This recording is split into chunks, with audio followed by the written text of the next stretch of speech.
A new first coming in the college admissions scandal.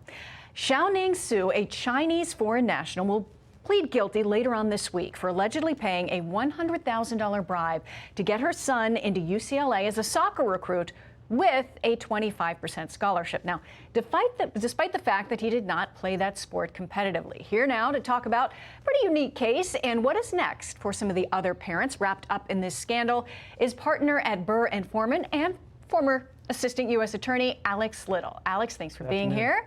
Of course, we may break away and head back to the Daytona 500 here in a moment, but getting started here with the Chinese national that will be there, does this speak to really the international effect and involvement in the college admissions scandal?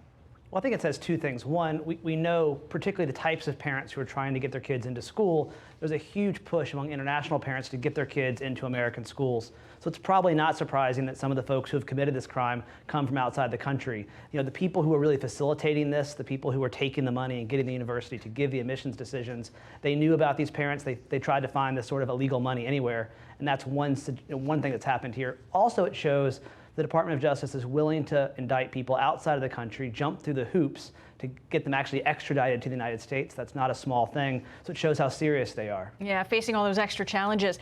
Now, I have the plea agreement that was worked out because Xiaoning Su apparently has made a plea agreement with the prosecutors, and they're calling for an incarceration for a period of time served because she's actually been held in a Spanish jail all this time. Just your thoughts on that, given that we've seen some of these parents facing 6 months, a 9-month sentence has been the highest so far.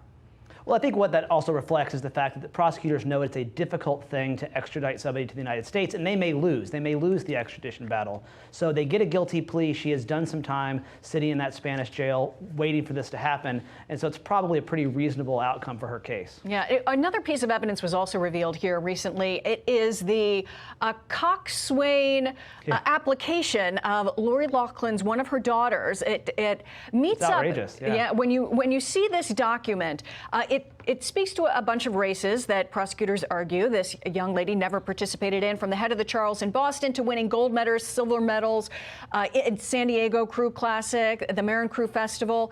Your thoughts on just the extent of the alleged effort that went in to fake these applications, as prosecutors allege? Well, it's pretty, for the viewers who haven't seen this, there's a whole resume that lays out a bunch of races she didn't do that really anybody who had an internet connection in Google would have been able to determine she hadn't actually participated in. So on the one side, it shows the university, there's just no due diligence that's being done at the admissions office to check these things, which allowed this whole illegal scheme to happen. What's interesting, though, is that Lori Loughlin and her husband say they never saw this document, they didn't know it happened, and their whole defense is predicated on, we just gave some money, we didn't really know what was going on behind the scenes to create these sort of intricate documents.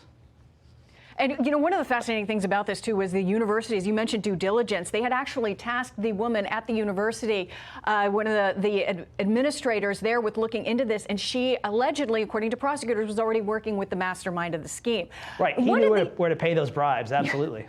Now, one of the other things, I'm being told we're running out of time, but I was going to ask you about the trials that are upcoming. We don't have time, but I will say that at this point in time, the judge is hoping to get the first group of defendants in this case, of which Lori Loughlin and her husband Massimo Giannulli are expected, the judge would like to see in October. Alex Little, thank you so much for joining us today. A very busy day with the Daytona 500, but I'm so glad we got you on. Appreciate it so much. Thank you.